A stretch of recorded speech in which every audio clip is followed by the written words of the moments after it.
Mbotele Mpangi, Mbotele Zolampangi, votre humble serviteur Nganio, toujours au poste.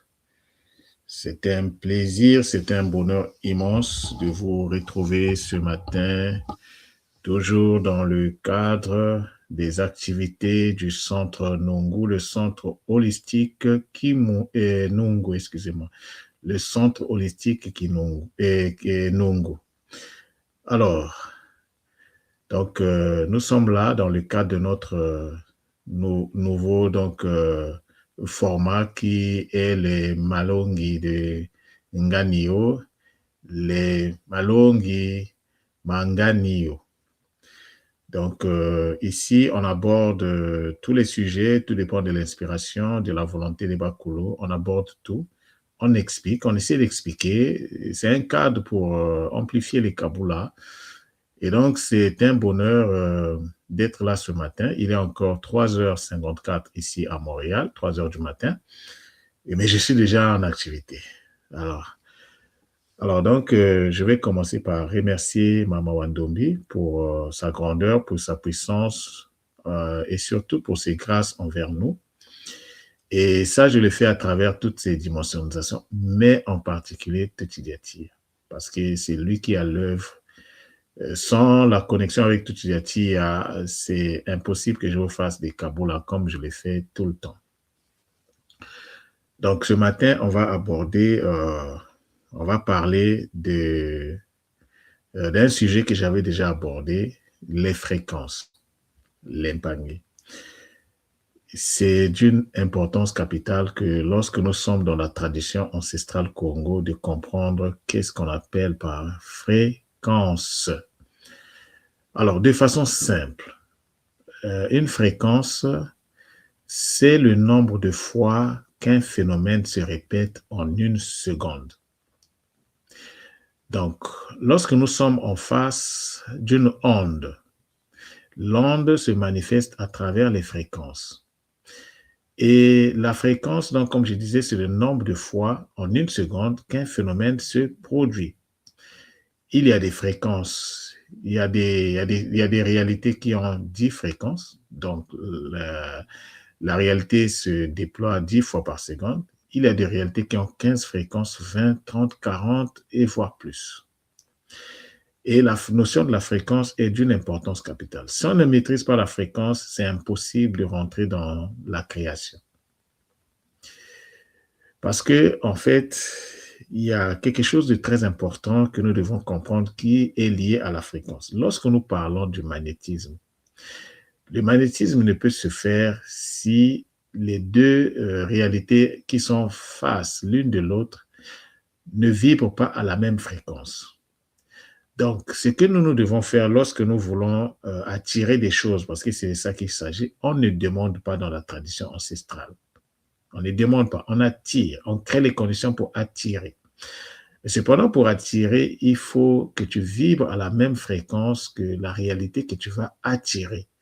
Donc, il faut que tu montes en vibration et que tu vibres à la même fréquence que la réalité que tu vas attirer. Une fois que vous vibrez à la même fréquence, automatiquement, il va y avoir attraction. Donc, l'attraction, le kubenda, le magnétisme ne se fait pas par hasard. C'est toute une construction d'Impangi. Tout est construction dans la tradition ancestrale Congo.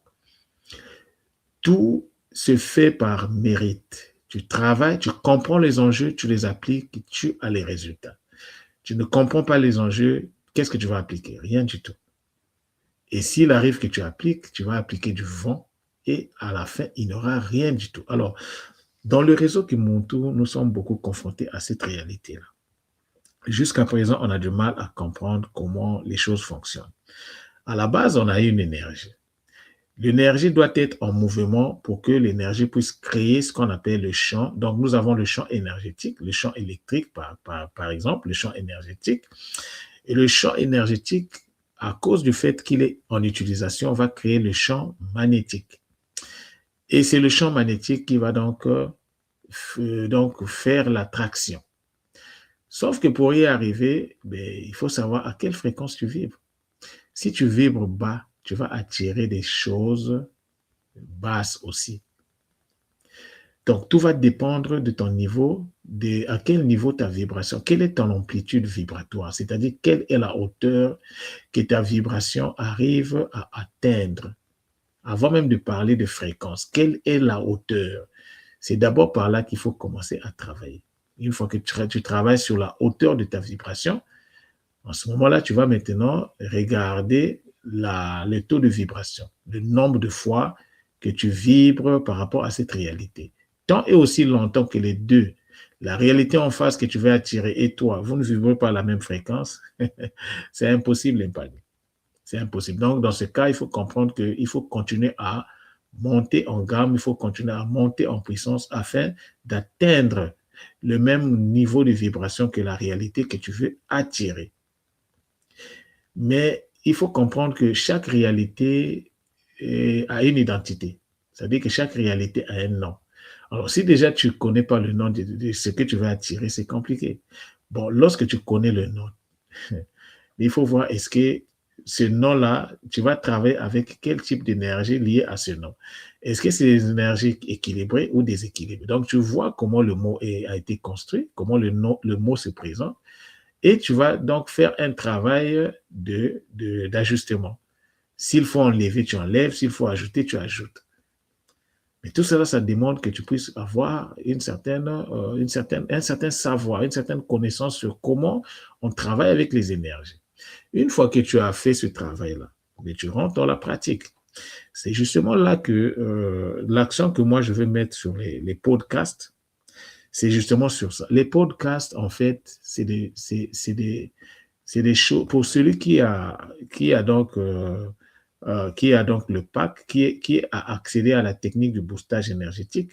Les podcasts, ça sera comme des prêts à emporter, de la nourriture prête à consommer. Donc, une fois que tu suis la communication, mais tu vas comprendre le mot, parce que la première chose, c'est la compréhension. Tu vas comprendre le mot et de l'autre côté, tu sais que le mot, il faut le travailler parce que les mots ne sont pas équilibrés. Il faut équilibrer, il faut voir le point d'impact. Une fois que tu as déterminé tout cela, tu rentres dans ce qu'on appelle le NHR. Et tu commences à faire le NHR. Pourquoi on fait le NHR?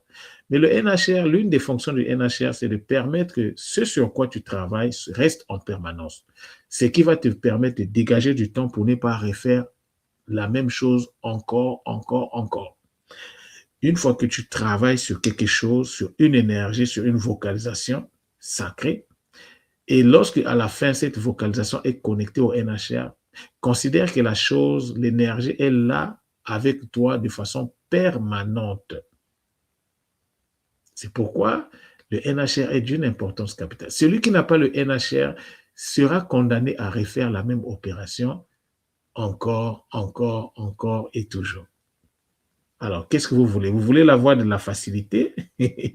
Non, la voie de l'efficacité, ou bien vous voulez la voie des complications. Donc, c'est à vous de voir. C'est pour ça que je vais me déployer vraiment avec les podcasts. Mais les podcasts, ça sera un autre format. Parce que vous comprenez que j'ai donné les cours du Kikongo pendant une année. Donc, ça m'a permis d'engranger beaucoup de... C'est-à-dire que d'emmener la compréhension du Kikongo à un niveau supérieur. Et maintenant, il faut expliquer les choses simplement. Et donc, c'est ce que je vais me déployer à faire. C'est pourquoi je conseille vivement aux Mpangé qui veulent vraiment changer leur vie, de comprendre les enjeux. Il y a beaucoup de techniques, comme je le disais dans l'une de mes communications, beaucoup de techniques sur lesquelles nous travaillons qui doivent être révisitées. Et moi, j'ai déjà commencé à les révisiter. D'abord, du point de vue pratique, je pratique ça, je vois le résultat. Mais je vous assure, les Mpangé, là, je sors ce matin, j'ai fait à peu près 1 heure sur la technique qu'on appelle la Teki. La technique qu'on utilise sur l'aura. Et donc, je l'ai révisité en y insérant tout ce que j'ai pu canaliser au niveau des consonnes. Oui, les 15 consonnes, j'ai su qu'est-ce qu'il faut utiliser où, qu'est-ce qu'il faut faire à quel niveau. Et donc, je l'ai pratiqué, mais je ne l'ai pas pratiqué. Je suis allé pratiquer ça c'est-à-dire que je l'ai incorporé, enfin, dans la Teki. Donc, je l'ai fait la technique de la Teki, que j'ai fait avec le kilema. En fait, je suis allé faire la teki dans le kilema, mais en les connectant au NHR et en utilisant les énergies équilibrées. Oui, les pangis. C'est un peu compliqué à utiliser, mais faire la teki dans, faire la teki dans le kilema en améliorant la technique. Et oui, les pangis, je vous assure que l'énergie qui est sortie de là, et à la fin, j'ai donc associé ça avec le NHR. Je vous assure, les pangis, c'est le bonheur. Donc, c'est là, le fait que je l'ai fait, je ne suis plus obligé de faire ça tous les jours, de répéter les mêmes choses. Non, on fait une fois, c'est bon, c'est plié, c'est dans le sac, on avance, parce que les pangis, on n'a même pas encore commencé. Jusqu'à présent, Ganio est en train de faire ses échauffements. Et oui, les pangis. On ne peut pas faire de la spiritualité ancestrale en pensant que le Kikongo, qui est la langue qui soutient cette spiritualité-là, doit être mis, c'est-à-dire dans des positions, je dirais même négligeables, des positions. Non, la base de la spiritualité, c'est la langue. Tu comprends la langue, tu t'améliores. Tu ne comprends pas la langue, tu fais du surplace. L'impact. Moi, ça fait mon bonheur. Ça fait mon bonheur. Moi, maintenant, c'est-à-dire, je suis arrivé à un niveau où, comme j'ai l'habitude de vous dire, ce sont les mots qui m'enseignent. Je peux ou ne pas prendre une formation. Si je veux, je peux prendre. Parce qu'il y a toujours des informations qu'on ne peut pas accéder toujours par soi-même. Si je ne veux pas, ça ne m'empêche pas de travailler. J'ai mis en place un protocole de travail qui me permet de l'épargner, mais c'est magnifique. Ça me permet d'aller vraiment de l'avant. Alors, ce que je vis, je vous l'explique à travers mes kaboulas. Donc, les Mpangis qui sont sérieux, qui sont fatigués de vivre, de faire du surplace depuis des années, qui malgré les efforts, ça n'avance toujours pas. Mais c'est à vous de changer de changer le jeu de niveau. C'est à vous de prendre les bonnes décisions. Personne ne fera le travail à votre place. Si vous ne prenez pas les bonnes décisions, vous allez répéter les mêmes erreurs. Et oui, les Mpangis. Et oui, les Mpangis. Il faut savoir ce que nous voulons. Il y a des fondamentaux à avoir. Tu ne peux pas faire de la tradition ancestrale. Tu ne sais même pas c'est quoi la construction d'un mot. Et pourtant, j'en parle tout le temps ici. Je vous ai dit que le Kikongo qu'on parle en Afrique centrale, écoute, tu viens du Sénégal, tu viens du Mali, en fait, ça ne te concerne pas. Ce que tu dois faire, c'est de comprendre comment le Kikongo là fonctionne pour l'adapter dans ta langue. Parce que chaque variante des langues africaines a sa propre structure.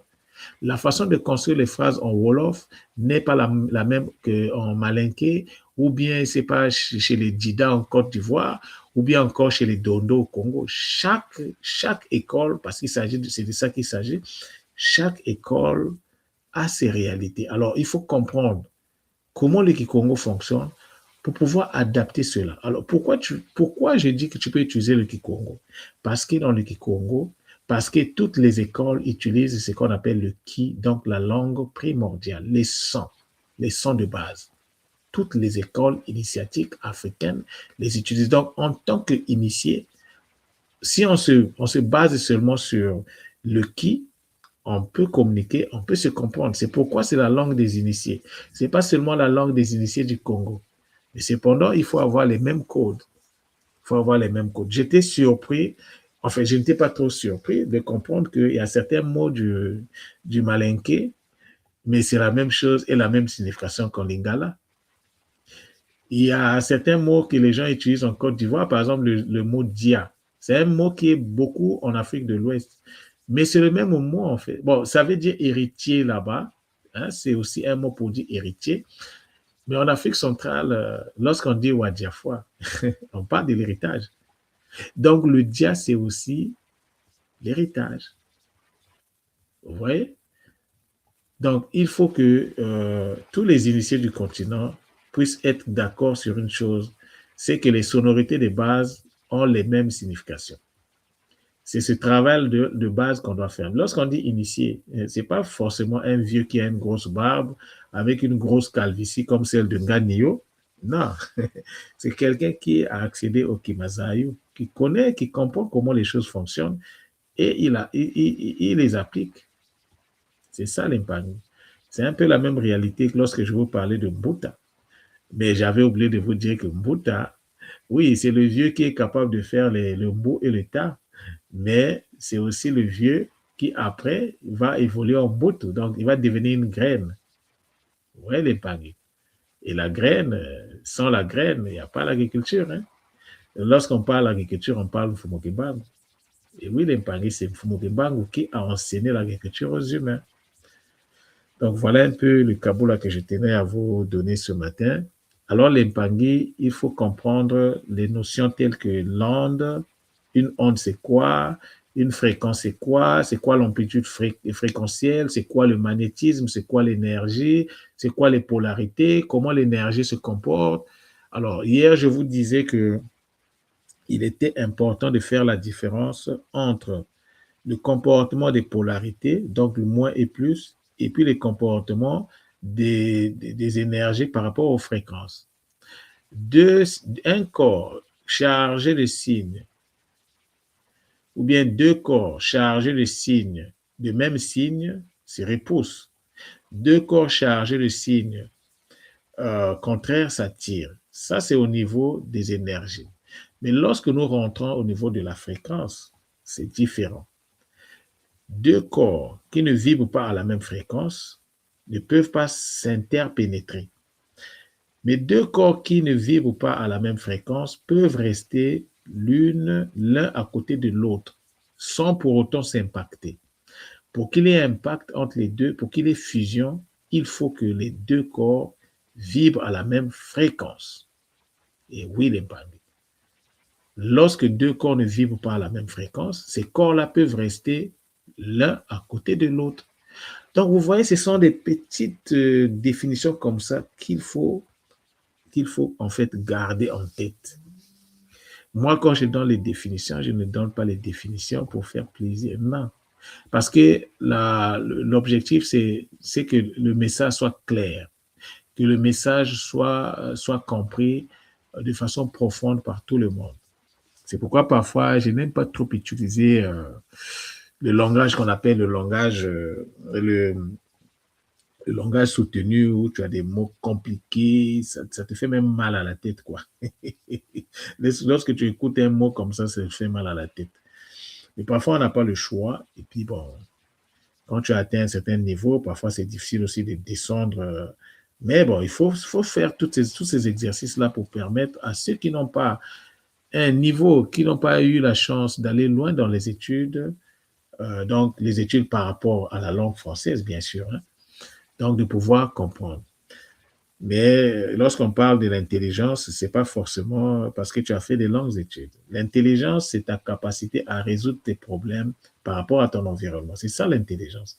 Donc, il n'y a pas quelqu'un qui va dire que j'ai le monopole de l'intelligence parce que j'ai fait des longues études. C'est nul et non avenu. Les Africains font des longues études. Regardez l'état du continent aujourd'hui. Ça change quoi? C'est même ceux qui ont l'ambic, là, comme on dit en Côte d'Ivoire, qui sont même les plus grands, ceux qui contribuent même à la déchéance du continent. Les voleurs, c'est eux.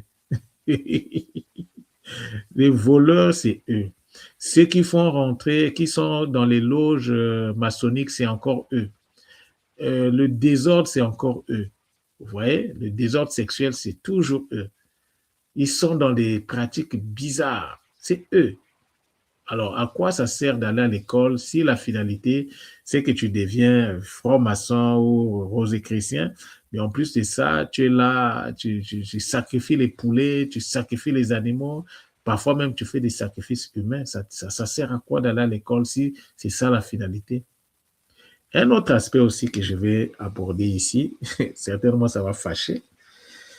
Vous savez, on nous dit souvent que on reconnaît l'arbre par les fruits. Et oui, l'impagné, je sais pourquoi je vous dis ça. On reconnaît l'arbre par le fruit. C'est au pied du mur qu'on peut apprécier le maçon. Alors, lorsque vous voyez l'état de ceux qui se réclament comme étant les gardiens de la spiritualité africaine, les Nganga d'aujourd'hui, c'est malheureux. Mais leur état, bon, peut-être on va dire parce qu'ils sont en ville, mais lorsque nous allons chez les autochtones, mais il faut voir les autochtones comment ils vivent, hein. Ils sont dans la saleté. Les autochtones, hein, les toits et tout, ils sont dans la saleté, ils vivent, c'est compliqué. Alors moi, je me pose la question, pourquoi ils sont comme ça? Puisqu'ils sont les gardiens de la connaissance, pourquoi ils vivent dans la saleté? Et pourtant, ils ont de l'eau. Et je me pose même la question sur leur taux, leur espérance de vie aujourd'hui. Parce que ça n'attire pas les bandits. Si tant que celui qui est dans la spiritualité doit vivre, on doit le voir à travers ce qu'il possède. Si on rentre sur ce chemin-là, alors moi, je me pose la question, mais franchement, avec ce que je vois des autochtones aujourd'hui, c'est que les peuples de la forêt, la manière qu'ils vivent, est-ce que c'est vraiment attrayant? Et oui, les Bangui, c'est des questions qui méritent d'être posées. Donc moi, je suis celui qui met les pieds dans tous les plats. Oui, les Bangui. Donc moi, je me pose cette question et je me permets de vous partager cette réflexion. Je ne dis pas que c'est bon ou c'est mauvais, mais je me dis comment des gens qui incarnent une si grande spiritualité, et c'est vrai qu'ils incarnent, ils ont les secrets, ils ont encore le secret de ce monde-là. Mais regardez dans quel état ils vivent. Et donc, par rapport à notre perception d'aujourd'hui de la tradition, est-ce que c'est nous qui voyons mal les choses ou bien est-ce que c'est eux qui sont perdus? Parce que quand vous voyez comment ils vivent, comment ceux qu'on appelle les Bantous les manipulent, les exploitent, non, mais ça fait froid au dos. Mais je sais ils ont des grandes capacités. Alors, qu'est-ce que nous pouvons faire par rapport à eux? Qu'est-ce qu'on peut faire en leur direction? Je sais que c'est des peuples nomades de la forêt, mais qu'est-ce qu'on peut apporter? Qu'est-ce qu'on peut faire pour ces frères-là? Pour qu'eux aussi, ils restent à leur place, qu'ils comprennent les enjeux. Parce que quand vous les voyez, c'est la misère, c'est chaud les baguettes. Hein? C'est la boisson. Ils sont rentrés dans la boisson, la consommation. Alors, est-ce que moi, Nganio, je vais aller me confier à des gens comme ça? Je me pose la question. Et les Bangui, ça mérite. Allez-y regarder. Je regarde souvent un frère du Cameroun qui est souvent en contact avec eux. C'est un peuple magnifique, hein, avec des grandes valeurs, mais sauf que l'état actuel qu'il présente, moi, ça me pose problème. Ça me pose problème. Et donc, les Bangui, il faut aussi comprendre que c'est notre responsabilité de leur apporter ce dont ils ne sont plus capables de faire. Parce que nous sommes tous quelque part, oui, ils ont gardé les grands secrets, mais leur condition actuelle, non, ça ne m'attire pas. Franchement, ça ne m'attire pas. Et ce n'est pas une raison que je ne peux pas m'approcher d'eux. Donc, nous avons aussi un travail à faire en leur direction pour leur apporter certains trucs, leur expliquer certaines réalités et puis faire qu'eux aussi ils puissent se mettre à un certain niveau. Ce n'est pas parce que tu vis dans la forêt que forcément tu dois être dans ces conditions-là. Donc, nous voulons aller en Afrique. Est-ce que c'est avec ces gens-là qu'on va aller travailler? Oui, on va travailler avec eux, mais comment on va gérer cette situation? Parce que c'est un problème qui va se poser. En tout cas, moi, Nganio, je sais que l'Afrique, bientôt, le chemin sera ouvert pour moi. Et donc, ça sera l'occasion de voir dans quelle mesure rentrer en contact avec eux, dans quelle mesure leur apporter un plus, dans quelle mesure faire que leurs conditions de vie s'améliorent, même s'ils doivent vivre dans les conditions naturelles de la forêt. Mais comment faire que, au niveau de la vie, que les gens soient bien, que les gens soient épanouis? Parce que lorsqu'on parle de la richesse, attention, c'est-à-dire que tout le monde n'a pas la même conception de la richesse. Donc voilà le malong que j'avais à vous communiquer ce matin. Je suis désolé de voir que l'Empangui, presque aucune réaction. Bon, si tel est le cas, ne vous attendez pas qu'un jour, le centre, comment j'appelle, Kimoko soit fermé aussi. Oui, l'Empangui, moi j'aime toujours avertir. Si les Mpangi, vous venez dans Kimoko pour vous taire, je vais fermer Kimoko. Un jour, ça va me passer par la tête. Je clique et je ferme Kimoko. Oui, les Mpangi. Dans ce cas, est-ce que c'est Nganio qui va perdre? Non, Nganio ne peut pas perdre. Parce que Nganio, il y a d'autres, il y a d'autres choses que je vais faire à la place. Et je vais me couper de ces communications-là. Et je vais commencer à travailler d'une autre façon. Parce que je ne peux pas comprendre on est ici et malgré que je vous dis, non, c'est un espace quand même qui nous permet d'accéder à la connaissance, de comprendre certaines choses. Mais si vous manquez de motivation, moi, je ne m'associe pas aux gens qui ne sont pas motivés. Soit je vais faire le ménage moi-même, je vais mettre les gens dehors, ça je vous avertis. Quitte à rester tout seul, je ferai mes communications tout seul. Parce que Kimoko n'est pas un endroit pour se taire. Si tu veux te taire, retire-toi toi-même. Ça ne me fera ni chaud ni froid. Tu as le droit de te retirer. Ici, on participe. Ici, on pose des questions. Ici, on fait des caboulas. Si ça ne t'arrange pas, quitte pour toi. Quitte, papa. Quitte, maman. Parce que moi, je veux voir des gens dynamiques ici, là. Donc, ça, prenez ça comme un premier avertissement. Moi, souvent, je fais 3 avertissements. Et 4e avertissement, j'agis. Donc, ça ne va pas me déranger. D'abord, au lieu de fermer mon espace parce que j'en ai besoin, je vais aller voir quels sont les Mpangi qui ne réagissent, qui n'ont jamais apporté, ne fût-ce qu'une petite contribution ici, même en disant Matondo, même dès que je vois, écoute, je t'enlève. Je t'enlève. Tu peux aller chercher ton endroit où le silence est la matière première. Voilà. Ici, on pose des questions. Ici, on parle. Ici, on participe. Si tu n'es pas prêt à faire ces 3 choses, tu n'es pas au bon endroit, Mpangi. Et oui, l'Mpangi, Ganio, c'est quelqu'un qui est. Moi, à un certain moment, je suis très dur, en fait. J'ai l'esprit des jumeaux, en fait, parce que mon père était jumeau et j'ai ça en moi. Et en plus de ça, je suis taureau, mais à côté du fait que je sois taureau, je suis aussi nongo. Donc, moi, quand je dis des choses, je finis par. Parce que moi, je ne suis pas là pour faire un groupe, pour faire des plaisirs à quelqu'un, non. Quitte à rester 2 ou 3 dans ce groupe-là, ça ne me dérange pas. Je préfère qu'on reste des 3, 4, 5 personnes déjà engagées. Comme ça, moi, je vais même augmenter le niveau de transmission par rapport au Kikongo. Qui va perdre? Ce n'est pas moi qui vais perdre. Et lorsque je vais te mettre dehors, tu ne reviendras plus. Tu ne vas plus revenir. Donc, vous avez le choix. Ceux qui ne veulent pas, commencez à quitter déjà Kimoko vous-même.